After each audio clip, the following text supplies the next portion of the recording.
Students, a very good morning to all of you. आप सभी जानते हैं बेटा कि क्लास 7th का चैप्टर 10 हम पढ़ रहे थे, जिस चैप्टर का नाम था respiration in plant and animal.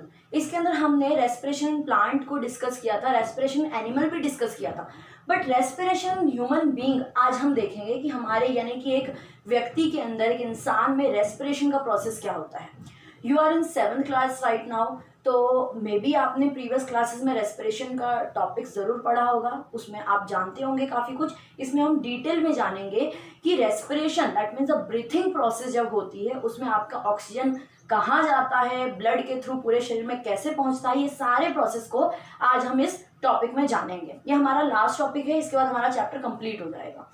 तो रेस्पिरेशन ह्यूमन की जहां पर बात हो रही है, सबसे पहले हमें देखना पड़ेगा कि रेस्पिरेटरी सिस्टम के अंदर या रेस्पिरेटरी सिस्टम कौन कौन से ऑर्गन को कंटेन करता है, कौन कौन सी चीजें उसमें इन्वॉल्व होती है। ठीक है, कौन कौन से ऑर्गन इन्वॉल्व होते हैं। सबसे पहले तो नेसल कैविटी या नोज, ठीक है, देन ट्रैकिया जिसको विंड पाइप भी कहते हैं। ट्रैकिया जो लाइनिंग होती है ना यहाँ से, ये वाली, ये ट्रैकिया कहलाती है। ठीक है, ट्रैकिया के बाद लंग्स, ये कंसिस्ट करता है, इसी से एक रेस्पिरेटरी सिस्टम बनता है। इसके अंदर भी फर्दर डिवीजन है, इसके अंदर भी आपका एपिग्लोटिस आता है, नॉस्ट्रल आता है, नेसल कैविटी आता है, लेरेंस आता है। तो ये सारी चीज़ों को हम जानेंगे और समझेंगे ये क्या होती है, इनका वर्क क्या होता है, किस तरीके से काम करती है और हमारे जो रेस्पिरेशन में किस तरीके से एक महत्वपूर्ण भूमिका को निभाती है, वो हम जानेंगे। सबसे पहली चीज, हम जब ब्रीथिंग प्रोसेस करते हैं तो थ्रू द नोज हम एयर को इनहेलेशन करते हैं। पहली बहुत ही बेसिक वर्ड से मैं शुरुआत कर रही हूँ कि कभी भी आपको कोई कंफ्यूजन ना हो कुछ वर्ड को लेके कि मैम कौन सा वर्ड इस्तेमाल करिए। इनहेलेशन मतलब एयर को अंदर लेना, यानी ऑक्सीजन को लेना, इनहेलेशन। एक्सहेलेशन का मतलब कार्बन डाइऑक्साइड को बाहर निकालना। हम ब्रीथिंग प्रोसेस में बेसिकली इनहेलेशन ही करते हैं, इनहेलेशन एक्सहेलेशन, ये दो ही प्रोसेस हम करते हैं, वो breathing process and mostly the respiration कहा जाता है। तो हम थ्रू द नोज क्या लेते हैं, एयर को अंदर लेते हैं। लेकिन एयर के अंदर लेने के दौरान, अच्छा आपको पता है कई बार ये बोला जाता है कि आपको मुंह से सांस नहीं लेनी चाहिए, नोज से ही सांस लेनी चाहिए। ऐसा फैक्ट क्यों है, इसको क्यों बार बार दोहराया जाता है कि मुंह से हम सांस नहीं ले सकते, जबकि एयर तो हमारी मुंह से भी जा सकती है। देखिए, मुंह से सांस इसलिए नहीं ले सकते क्योंकि नोज के अंदर एयर और म्यूकस प्रेजेंट होते हैं। सॉरी, एयर नहीं, हेयर, बाल, ठीक है, छोटे छोटे हेयर प्रेजेंट होते हैं, म्यूकस प्रेजेंट होते हैं, जो कि लीनिंग सिक्रेट करती है म्यूकस को। ठीक है, म्यूकस और हेयर होते हैं, वो दोनों के काम ये होते हैं कि जो भी आपके डस्ट पार्टिकल होते हैं, जैसे कि आप देखिए अब हर समय आप ऐसे इन्वायरमेंट पे तो नहीं रहते जो इन्वायरमेंट बहुत ही ज़्यादा साफ सुथरा है। कई बार हमें धूल मिट्टी की जगह पर भी जाना पड़ता है, ना चाहते हुए भी। कई बार धूल धुआं ऐसी चीज़ें उड़ रही होती है, हमें टॉलरेट करना पड़ता है चीज़ें, है ना। तो उस टाइम अनजाने में, ठीक है, हमारे शरीर के अंदर डस्ट पार्टिकल आने की संभावना होती है, लेकिन वो डस्ट पार्टिकल हमारे लंग्स तक नहीं पहुँचते क्योंकि हमारे नोज के अंदर दो चीजें होती है, one is the mucus and second is the hair. दोनों चीजें डस्ट पार्टिकल को ट्रैप कर लेती है, रोक लेती है वहीं पे, और शुद्ध हवा आपके शरीर में जाती है। तो जैसे ही आप इनहेलेशन का प्रोसेस करते हैं, यानी कि नाक से जब आपका एयर अंदर जाने का प्रोसेस होता है, उस वक्त गंदगी यानी कि डस्ट पार्टिकल आपके शरीर में नहीं जाती, आपके लंग्स में नहीं जाते, क्योंकि हेयर जो होते हैं बाल के, वो उसको वहीं ट्रैप करके वहीं रोक लेते हैं।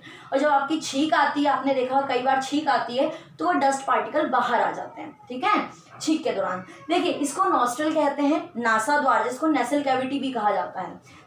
To name are nostril and nasal cavity. ठीक है, ये जो आपकी नासा द्वार जा रही है उसको नेसल कैविटी कहा जाता है। उसके बाद हम आते हैं इस एरिया पे।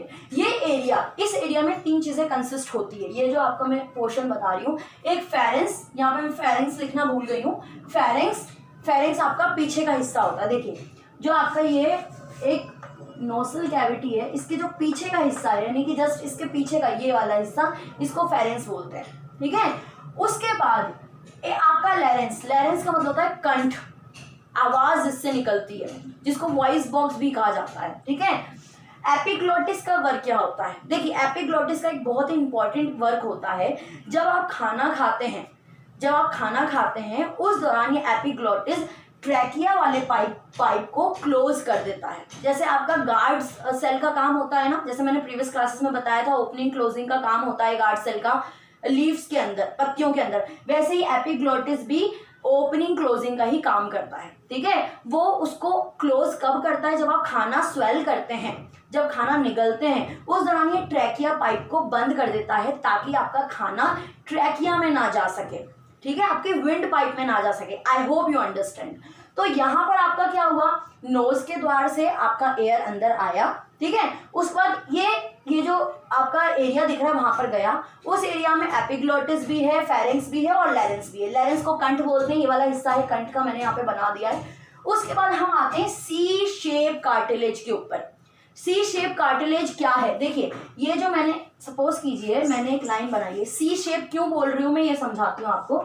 ये लाइन है, इसमें मैं सी शेप का सी बना रही हूँ उसमें, तो इसलिए इसको सी शेप कार्टिलेज कहा जाता है। ये जो आपको दिख रहा है ये सी शेप कार्टिलेज के अंदर आता है।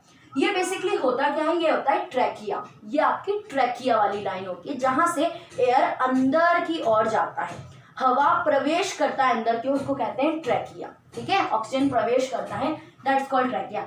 ट्रैकिया के बाद सी शेप कार्टिलेज, ये आपका ब्रोंक्यूल्स आता है।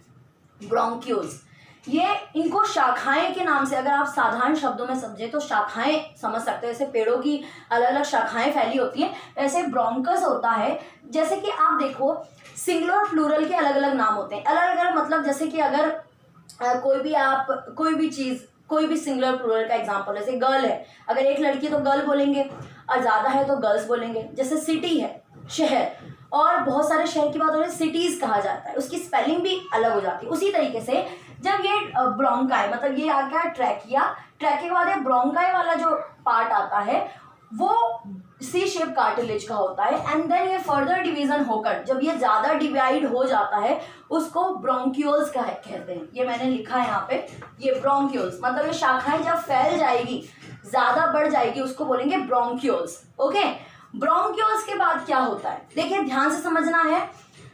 यहां से नॉस्ट्रल से एयर गई अंदर की ओर, ट्रैकिया से नीचे की ओर आई, देन ब्रोंकाई में गई, ब्रोंक्यूल्स से उसके बाद ब्रोंक्यूल्स में गई, ब्रोंक्यूल्स से उसके बाद ये जो आपको सैक लाइक स्ट्रक्चर दिख रहा है, सैक लाइक गोले की तरह जो दिख रहा है, उसके अंदर हवा जाती है, ऑक्सीजन जाता है, यहां तक ऑक्सीजन पहुंचता है। कहां तक पहुंच गया, ये छोटे छोटे गोले नजर आते हैं, सैक लाइक स्ट्रक्चर, यहां तक ऑक्सीजन पहुंच जाता है।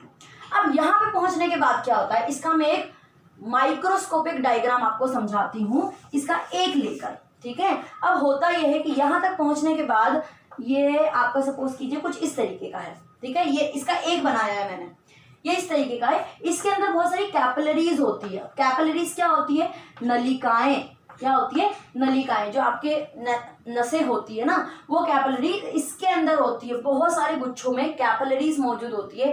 वो कैपिलरीज काम ये करती है बेटा कि वो इसके अंदर की जो कार्बन डाइऑक्साइड गैस होगी वो इसमें छोड़ देगी। ध्यान से समझना है, इसके अंदर ये जो कैपिलरीज यानी नली जा रही है, आपको ध्यान ही रखना है, ये जो नली है वो अपना कार्बन डाइऑक्साइड इसके अंदर छोड़ देती है और ऑक्सीजन इसके अंदर से, इसके अंदर क्या भरा हुआ है, इसके अंदर सब में ऑक्सीजन भरे हुए हैं, और ये ऑक्सीजन इससे नलिका में ले लेती है। इसमें पोर्स होते हैं छोटे छोटे, ये नलिका से ऑक्सीजन ले लेगी, इसके अंदर कार्बन डाइऑक्साइड छोड़ देगी। इस नलिका से, ये जो नली है उससे कार्बन डाइऑक्साइड को छोड़ देगी, किस में छोड़ देगी, सैक लाइक स्ट्रक्चर, एल्वियोली जिसको बोलते हैं, इसका नाम है एल्वियोली, मैंने लिखा नहीं है, इसको एल्वियोली कहा जाता है। ठीक है, एल्वियोली के अंदर कार्बन डाइऑक्साइड को छोड़ देंगे और ऑक्सीजन को ले लेंगे, और ऑक्सीजन को जब ये लेंगे तो ऑक्सीजन को लेकर पूरे शरीर में सभी सेल के अंदर ऑक्सीजन को पहुंचा देती हैं।